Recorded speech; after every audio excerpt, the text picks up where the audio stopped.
Last year, I beat cover to cover 15 games. It was a big multiplayer year for me, but this year I really wanted to play and finish more single player games. And I did. I played and finished about 40 different games, a decent amount of it being brand new.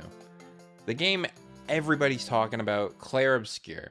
It's such an interesting case because normally when any project of any media, game, music, or movie is praised and hyped up to the level it was, it always falls flat of an impossibly high standard the world has created for it. But I think it's the best modern RPG since 2001, and I do not say that lightly.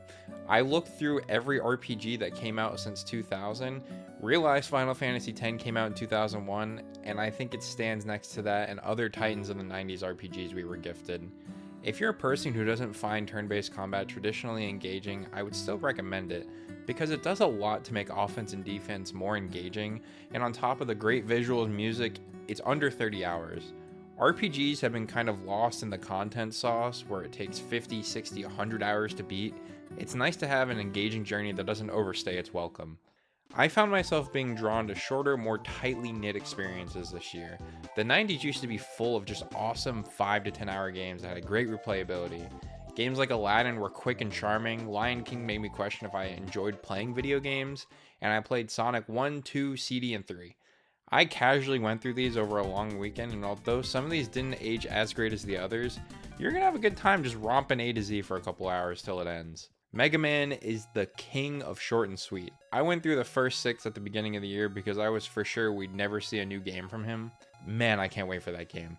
Mega Man still holds up. The mechanics never get old. Beat a boss, use his power on another boss who's weak to it. All 6 of these games honestly kind of blend together for me in my head, but not once during any of these was I having a bad time. It's a very quick blast of fun, and on to the next thing.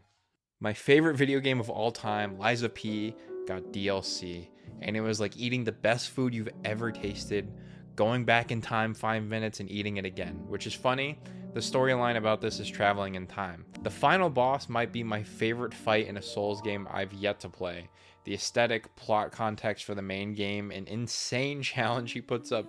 Man, I could play this game over again right now just thinking about it. It's going to be a long time before we see the next game the studio puts out, but if it's even half as good as Lies of P was, it'll be worth it. I finished Metal Gear Solid 1 and 2 for the first time last year, and when I went to go through 3, I dropped it after 30 minutes. I didn't love the medic mechanics, I wasn't clicking with the stealth, I didn't give it a fair shot. I'm glad I gave the remake a try though. Metal Gear Solid 3 really nails everything it sets out to do. It's got that weird humor the series is known for, and all the modern quality of life changes that made for this release, just a lot easier for me to invest my time into.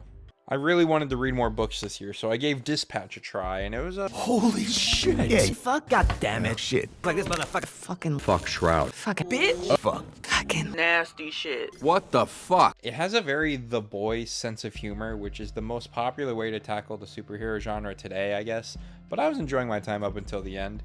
It's more of a show than a game. It's only like a 6-hour experience, but if you're into this kind of interactive book style game, honestly, you've probably already played it or have thought about it. Nintendo. New console, very cool. New Mario Kart, a little less cool.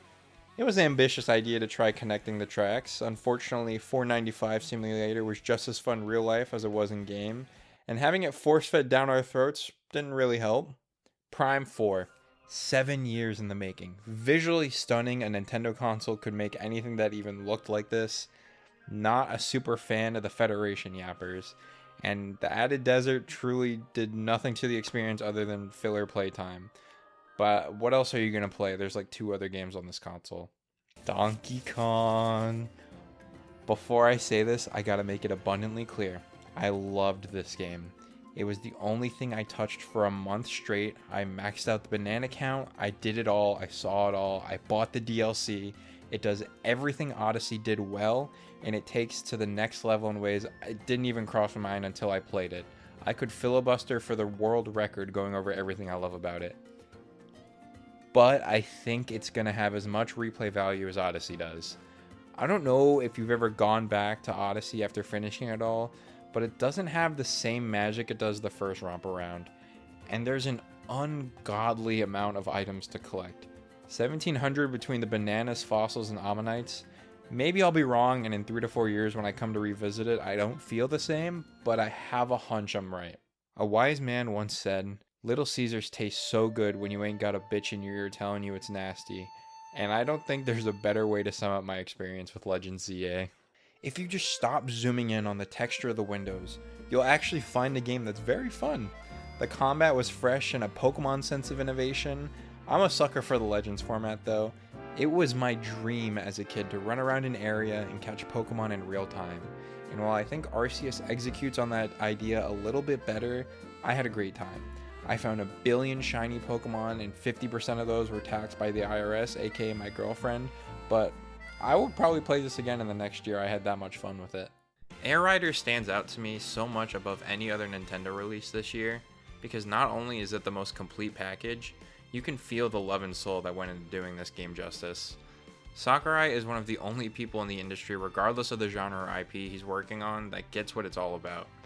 Air Riders is a very simple, easy to pick up and play game that I find myself coming back to at least once a week, even if it's only for a city trial or two.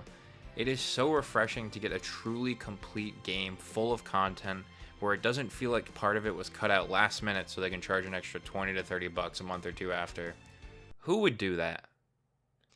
Who would possibly do that? I missed out on a couple of the bigger releases. I might have Blueprints still on my backlog, but did you play Unbeatable? I didn't think so. You should though, it's super fun. I'm not great at rhythm games and it might look like a lot's happening on screen, but it's just 2 buttons and you're set. Games that embrace a Scott Pilgrim saves the world energy get a big thumbs up for me.